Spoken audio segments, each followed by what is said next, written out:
Bonjour à tous et bienvenue pour ce nouveau troll érudit. Alors aujourd'hui je vais vous parler de Rigante. Donc Rigante, de quoi ça parle? Le héros, Conavar, est un jeune homme de la tribu Rigante donc. Et il apprend que son peuple, divisé en de nombreuses tribus, risque un jour d'être envahi par l'armée de l'Empire Rock, et donc leur division ferait qu'il n'aurait absolument aucune chance. Du coup, il décide d'aller sur les terres de l'Empire en question pour en apprendre plus sur leur futur ennemi et pouvoir ensuite rentrer chez lui et rallier les tribus pour faire face.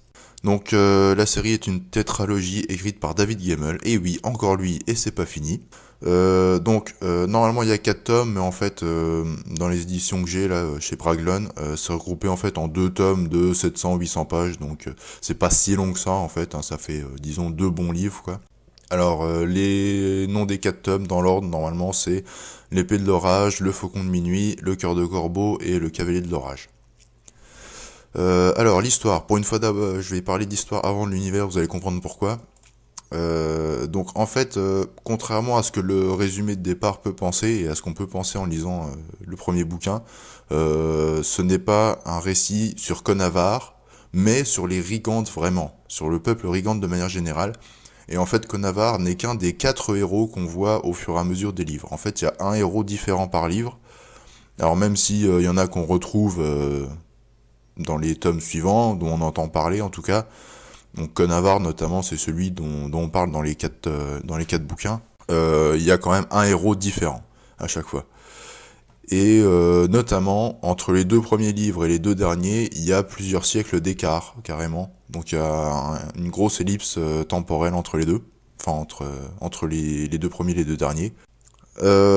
Sinon pour l'histoire en elle-même, je vais pas en dire grand-chose parce que dans la forme, ça reste du Gemmell, hein. Donc ça avance bien, c'est une intrigue assez simple. Bon, je pense que vous commencez à connaître la chanson. Donc pour revenir sur l'univers, comme d'habitude, c'est un univers assez basique. Donc il y a toujours quand même un peu de magie qui ici est basée notamment sur la croyance en des dieux. Donc même si l'univers est le même du début à la fin, on peut quand même le voir dans 2 états vraiment différents.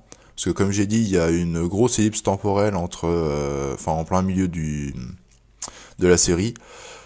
Donc si les 2 premiers tomes se trouvent dans une époque qui se rapproche plus de la Rome antique et des peuples gaulois, d'ailleurs Rome, la cité de Rome est explicitement citée dans le bouquin, donc on peut pas vraiment se planter. Cet univers-là, enfin cette partie-là vraiment est bien, il n'y a rien à dire. Par contre, pour les 2 derniers tomes, on est dans une époque qui est beaucoup plus récente, avec notamment des armes à feu et des canons, et bon ça moi j'ai plus de mal avec. Donc même si ça m'a moins gêné que dans les larmes d'Artamon par exemple, je reste quand même pas super fan.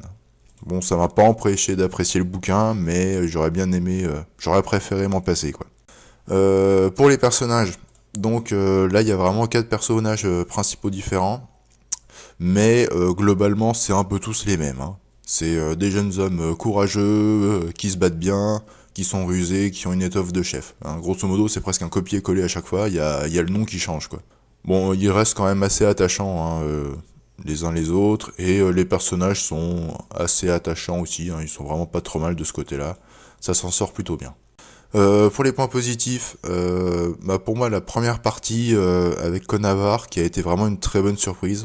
J'attendais pas forcément grand chose de Rigante, parce que depuis que j'ai lu Drus, donc le premier livre de David Gemmell que j'avais lu c'était Drus, depuis j'ai trouvé que ses autres romans étaient pas forcément à la hauteur, il y en a notamment certains qui m'ont pas mal déçu. Donc j'attendais pas grand chose de Rigante, et franchement la première partie j'ai vraiment beaucoup apprécié. Deuxième point positif, ça reste du bon récit à la Gemmell quand même, hein. Malgré tout, même si c'est clairement pas la série parfaite, je pense que ça reste quand même ma série de Gemmell préférée après celle de Drus. Alors les points négatifs, parce que malheureusement il y en a. Déjà le premier c'est le deuxième univers, hein, l'univers tel qu'on voit dans son deuxième état. Il y a trop de technologie pour moi. Franchement, j'ai vraiment eu une mauvaise surprise quand j'ai commencé le 3e bouquin de voir qu'il y avait des armes à feu. Et deuxième point négatif qui me gêne presque plus, je dirais, c'est les ellipses narratives. Alors, pour expliquer en fait, quand on commence la série, donc on lit l'histoire de Conavar, on sait qu'il se prépare à l'affrontement contre l'armée de Rock. Donc tout au long du livre, on le suit pour cette préparation. Et au moment où on se dit que ça y est, il va y avoir l'affrontement, on va enfin savoir comment ça termine, et ben là, paf, ellipse narrative, on fait un gros bond dans le temps et on se retrouve avec un nouveau personnage, Conavar au placard. Et bah franchement, je trouve que ça m'a beaucoup surpris et beaucoup déçu sur le coup. Parce que voilà, moi j'attendais quand même la conclusion du truc, et puis d'un seul coup, pouf, on arrive 20 ans plus tard, tout est terminé, et puis on se retrouve avec un nouveau personnage, bah complètement neuf, hein. On l'avait jamais côtoyé avant, et puis bah après on se rend compte qu'en fait c'est lui qu'on va suivre. Et d'autant que son histoire en elle-même, enfin la plupart de son histoire, je trouve, n'a pas grand-chose à voir dans l'intrigue globale. On pourrait complètement s'en passer, sans que ça gêne la trame de fond. Donc franchement, la deuxième partie, le deuxième tome, enfin le deuxième des 4 tomes, m'a vraiment beaucoup déçu. Et ça fait ça pareil entre les tomes 2, enfin les livres 3 et 4, je trouve. Bon, c'est moins percutant, mais quand même. Et voilà, ça franchement, je trouve que c'est vraiment très très mal amené.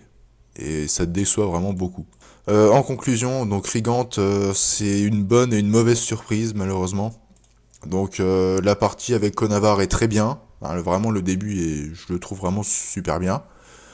Mais bah voilà, quand on arrive à la fin, d'un seul coup, il y a une grosse ellipse et on n'a pas en fait la fin de la première histoire et ça frustre vraiment pas mal, je trouve. Et en plus, on change de personnage alors qu'on s'était attaché à Conavar, quoi. On en retrouve un. Alors même s'ils se ressemblent, bah c'est quand même pas tout à fait les mêmes et c'est vraiment dommage, quoi. Moi, j'avais envie de suivre Conavar. Voilà, et ça m'a fait chier de me retrouver avec un autre personnage. Bon, malgré tout, le reste, c'est quand même sympathique, hein. Le récit est vraiment bien. Mais voilà, il y a des moments où c'est un peu frustrant. Si on ajoute à ça en plus la deuxième moitié de la série qui se déroule dans un univers avec un peu trop de technologie à mon goût, et bon, des personnages principaux qui globalement sont un peu tous les mêmes.